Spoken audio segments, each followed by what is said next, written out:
Listen to me. Every single year when mid-October rolls around, millions of retirees across America sit by their screens or check their mailboxes with bated breath, waiting to hear one number, your Social Security Cost of Living Adjustment, or COLA. You hear that percentage, maybe it's 2%, maybe it's 3%, and for a split second, you think, okay, a little extra help is coming. But then January hits. You look at your actual bank deposit, and you ask yourself, where on earth did my raise go? Why am I still struggling at the grocery store? Why are my prescription drugs eating up my entire budget? I hear this fear and frustration from people every day. You feel like the government is using some secret, rigged math that doesn't reflect what you are actually spending to survive. And you know what? You are not wrong to be suspicious. Today, we are opening up the hood, stripping away the jargon, and looking at how the Social Security Administration actually calculates your COLA so you can stand in your truth, understand the numbers, and protect your hard-earned retirement dollars.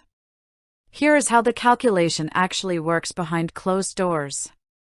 The Social Security Administration does not look at your individual bank account, and they do not look at what you spent last month. They rely on an index published by the Bureau of Labor Statistics called the CPI-W. CPI-W stands for the Consumer Price Index for urban wage earners and clerical workers. Read those words again carefully, urban wage earners and clerical workers. Do you see the problem yet? The government determines the annual raise for retired seniors using a formula designed to track the spending habits of younger, working-class households. Working families spend a huge chunk of their money on transportation, work attire, childcare, and eating out. But what about you? In retirement, your biggest rising expenses are healthcare, prescription drugs, heating, and housing. Medical inflation routinely outpaces general consumer inflation, yet healthcare carries a much smaller weight in the CPI-W index. Now, how do they do the math? The government doesn't even look at the whole year. They take a tiny 3-month snapshot. They look at the average CPI-W numbers for the third quarter, that's July, August, and September. They compare the average of those 3 months from the current year to the average of those exact same 3 months from the prior year.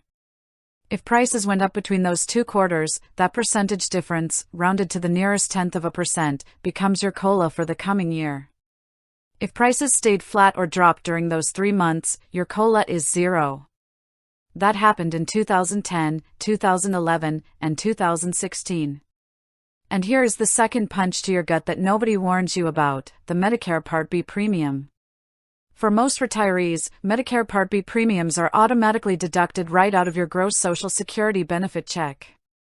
When your gross Social Security benefit goes up due to a COLA increase, guess what often goes up at the very same time? Your Medicare Part B premium. If your Social Security goes up by $50 a month, but Medicare increases by $20 or $30, more than half of your raise vanishes before it ever reaches your checking account. So, what is the actionable truth here? You cannot sit back and rely on the government's COLA to preserve your lifestyle in retirement. COLA is meant to cushion the blow of inflation, but it will never be your primary wealth engine. First, stop budgeting based on gross Social Security figures. Build your household spending plan strictly on net cash flow after Medicare deductions and taxes.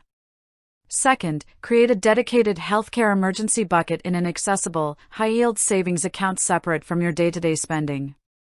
Because healthcare inflation runs faster than standard COLA, having cash reserves set aside protects you when medical out-of-pocket limits rise. Third, audit your fixed expenses twice a year. If COLA gives you a 2.5% boost, but your home insurance or property taxes jump by 10%, you must proactively adjust subscription costs, utility plans, or discretionary spending to maintain equilibrium. Knowledge is financial power. Once you stop expecting COLA to save you and start actively managing the gap, you regain total control of your money and your future.